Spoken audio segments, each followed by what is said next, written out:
clearly one of the largest verdicts ever returned against Domino's. It's an important case. It's an important case because the jury very clearly sent a message out. And that message, a $32 million verdict against Domino's Pizza in the case of a driver who caused a deadly accident in Beaumont. Good evening, I'm Greg Kerr. Thank you so much for being with us tonight. Kelly has the night off. $32 million. That's what a Jefferson County jury says Domino's Pizza will have to pay a Beaumont family. A jury said negligence from the pizza chain contributed to a deadly accident last year. KFDM's Leslie Rangel reports. Attorneys with Provost Umphrey Law Firm tell KFDM News it's one of the largest verdicts handed down against the national pizza chain. August 11, 2012, life changed for Ruth and Devavaram Christopher. They were missionaries living in Beaumont. During an interview with Ruth's brother 1 year ago, he shared with us what he remembers from that August night last year. I was supposed to be back by 8 o'clock to join us for dinner. My sister is very prompt. If she is late, she would immediately call me.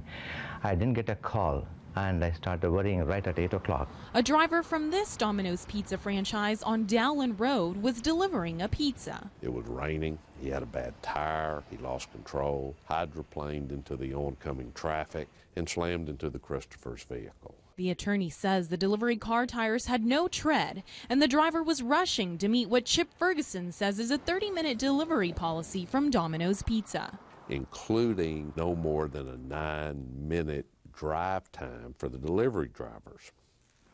The delivery area in our case was well outside of 9 minutes. Ruth Christopher died at a hospital hours later. Her husband suffers from brain damage. The jury found the pizza chain's negligence contributed to the accident. Domino's simply refused to enforce the most basic safety rules for the safety of the vehicle. That gets back to the fact we had a set of tires on this particular delivery vehicle that, by everybody's admission, were unsafe, defective, dangerous. Ferguson says the company doesn't do enough to make sure delivery drivers keep their cars safe. What they actually give drivers is minimum wage and $1.40 per trip. Now, if you're making a 9-minute trip, that $1.40 might, and I mean might, cover your gasoline. It's not going to cover tires, oil, any other type of maintenance. The jury agreed and awarded $32 million to the Christopher family.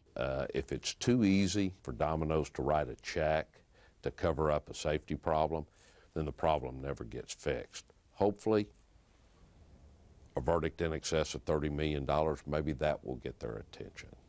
If not, we'll suit up and go do it again some other time with some other unfortunate victim. In Beaumont, Leslie Rangel, KFDM 6 News. Now, we called Domino's Pizza for reaction to the civil verdict. The corporation sent us a statement. It reads, "Our hearts go out to all involved in the tragedy. This was a terrible accident. What's difficult to comprehend is the idea that a corporation is responsible for whether an independent franchise employee is driving on bald tires." Domino's says the employee did not work for the company. He worked for an established independent franchise operation. Domino's says it plans to appeal that verdict.